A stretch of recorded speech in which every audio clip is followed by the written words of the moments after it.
Welcome to இந்தியாவின் number 1 masala brand Aachi masala வழங்கும் Neeya Naana powered by Chennai's premium wear co presented by Sunland. ஒவ்வொரு துளியிலும் எனர்ஜி. அனைவருக்கும் கோபிநாத்தின் அன்பு வணக்கம். இந்த ஷோவில் ஒரு ஓப்பனிங்லாம் கொடுக்கறதுக்கு முன்னால் நேரான ஒரு கேள்விக்கு வந்துடுறேன். ஓகே, நம்ம நாடு அழகாக இருக்கணுமா இல்லையா? எவ்வளோ அழகாக இருக்கணும்? வீடு, உங்கள் ஆஃபீஸ், உங்கள் காலேஜ், நம்ம வீட்டில் இருக்க இன்ஃப்ராஸ்ட்ரக்சர், இதெல்லாம் அழகா இருக்குன்னா ஏன் அம்மா அழகா இருக்கக்கூடாது? இதுதான் ஷோவே. The show is all about that. இன்னைக்கு இருக்கக்கூடிய யங்கர் ஜென்ரேஷன், காலேஜில் படிக்கக்கூடிய பெண் பிள்ளைகள் இந்த பக்கம் இருக்காங்க, அவங்களுடைய அம்மாக்கள்லாம் இந்த பக்கம் இருக்காங்க. எல்லாம் அழகா இருக்கணும் அப்படின்னு நினைக்கக்கூடிய பொண்ணுங்க, அம்மா அழகுபடுத்திக்கிறது அழகு அப்படின்னு வர்றப்ப அதெல்லாம் வேண்டாம் அப்படின்னு ஒரு கால் எடுக்கிறாங்க. So that one side all girls, இன்னொரு சைடு அவங்களுடைய அம்மாஸ், இல்லை ஆல் அம்மாஸ். ஓகே, ஏன்னு கேட்கறதுக்கு முன்னால ஒரு கேள்வி, இங்கே என்ன சொல்லுது அப்படிங்களா? அது மாதிரி நரை விழுந்தவுடன் இங்கே என்ன சொன்னுச்சு? நரை என்ன சொன்னுச்சு? கொஞ்சம் கஷ்டமா தான் சார் இருக்கும். கொஞ்சமா? அப்புறம் நாங்களா கொஞ்சம் இல்ல அதெல்லாம் ஏஜிங் கிரேஸ்ஃபுல்லின்னு தட்டி கொடுத்துக்குவோம். ஓ, ஏஜ் கிரேஸ்ஃபுல்லி. ஓ, கிரேஸ்ஃபுல்லி வயசாயிட்டு இருக்கு அப்படின்னு. ஓகே, எவ்வளோ கொஞ்சம் வருத்தமா இருந்துச்சு? கொஞ்சம்னா கொஞ்சம். இவ்வளோ கொஞ்சம்?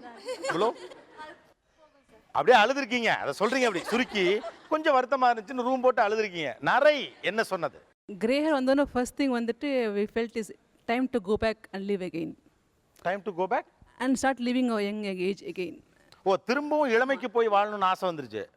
எனக்கு இன்னும் நரம் வரல சார். இப்போதான் 1-2 வந்திருக்கு. அதுவே கொஞ்சம் ஃபீலிங்கா இருக்கு. என்ன தோணுது? நரம் வந்தா என்ன? ஐயோ, இதை மெயின்டைன் பண்ணணுமே. இது நிறையவா? 15 days ஒன்ஸ் இதே வேலையா பார்க்கணுமே அப்படிங்கிற மாதிரி ஒரு எண்ணங்கள் வரும். நிறைய வந்தவுடன் நான் கண்ணாடியில் பார்த்தப்போ ஒரு 10-15 நாள் அதை திருப்பி பார்த்தேன். அதுக்கப்புறம் நான் அதை பிடுங்கி எடுத்துடணும்னு நினச்சேன். அப்புறம் சரி எதுக்கும் பெரியவங்களை கேட்டுக்கலான்னு கேட்டப்போ அவங்க என்ன சொன்னாங்க, அதை பிடுங்காதீங்க நிறைய வரும் அப்படி சொன்னாங்க. அதனால நான் அதுக்கப்புறம் சரி இன்னும் கொஞ்சம் அதிகமான பிறகு கலரிங் யூஸ் பண்ணிக்கலாம், அதெல்லாம் பிடுங்காதீங்க அப்படி சொல்லிட்டாங்க. அதனால அந்த மாதிரி நாங்கள் ஸோ சீனியர்ஸ் முன்னாலே நிறவந்த பார்த்தீங்கள்ட்ட இந்த நிறைய எப்படி மேனேஜ் பண்ணீங்கன்னு கேட்டு தெரிஞ்சுக்கிட்டீங்க. கேட்டோமே. ரொம்ப கஷ்டமா இருந்தது சார். ஸ்டார்ட் பண்ணும்போது ரொம்ப பார்க்கும்போது ஃபர்ஸ்ட் கஷ்டமா இருந்தது. எங்க நம்மளோட சுறுசுறுப்பு, நம்மளோட ஆக்டிவ்னெல்லாம் போயிடும். ஓ, வயசாயிடுச்சு போல இருக்கு, அது ஆக்டிவ்னஸ் எல்லாம் போயிடுமோன்னு ஒரு கவலை. ஆனால் நல்லா ஆக்டிவாக இருப்பேன். அது போயிடுமோன்னு ஒரு அந்த நிறம் முடிய பார்த்தோன்னே ஒரு அது கொஞ்சம் அப்படி இதாகிடுச்சு. நரமுடியை பார்த்தோன்னே ஐயோ வயசாச்சோ அப்படின்னு ஒரு ஃபீலிங் வந்துருச்சு. அப்படி இருந்தது. ஆக்சுவலாக ஆண் பிள்ளைகள் அம்மாக்கள் இருக்கிற இடத்துல அழகு சம்பந்தமான சண்டையெல்லாம் பெருசாக வராது. வேற பெண் பிள்ளைகள் அம்மா இருக்கிற வீட்டில் பார்த்தீங்கன்னா இந்த பாரு ஏன் பவுடர் நீ எடுத்த அப்படின்னு ஒரு சண்டை வரும். ரைட்டா? அப்படி உங்களுடைய பொருட்களில் என்னென்னலாம் இவங்க எடுத்து யூஸ் பண்ணுறாங்க உங்களுக்கு கடுப்பாக இருக்கு? காம்பேக்ட் பவுடர் நான் டெய்லி யூஸ் பண்ண மாட்டேன். கொஞ்ச நாள் கழிச்சு பார்த்தா காலியாக இருக்கும். பாதி பார்த்தா யூஸ் பண்ணியிருப்பாங்க. ஆமாம், அவங்க வாங்கிட்டு யூஸ் பண்ணவே இல்லை சார். எனக்கு தான் ஃபஸ்ட்டு நான் தான் யூஸ் பண்ணேன். ரொம்ப நல்லா இருந்ததுனாலும் நான் யூஸ் பண்ண ஆரம்பிச்சிட்டேன். அது எல்லாருக்கும் நல்லா தான் இருக்கும் போட்டால். ஆனால் நான் டெய்லி காலேஜ் போகிறது அதுக்கெல்லாம் யூஸ் பண்ண மாட்டேன். எப்போ பார்த்து ஃபங்க்ஷன் அப்போ வந்து பார்த்தா பாதி காலியாக இருக்கும். வாங்கும்போது அவங்க தான் திட்டுவாங்க, இதெல்லாம் வேணாம் எதுக்கு யூஸ் பண்ணுறீங்கன்னு. என்ன வாங்கக்கூடாதுன்னு சொல்லிட்டு நீ எதுக்கு போடுற அப்படின்னு தான் கேட்பேன். ஓகே, பக்கத்தில் என்னோட பட்டியாலா பேண்ட் சார்.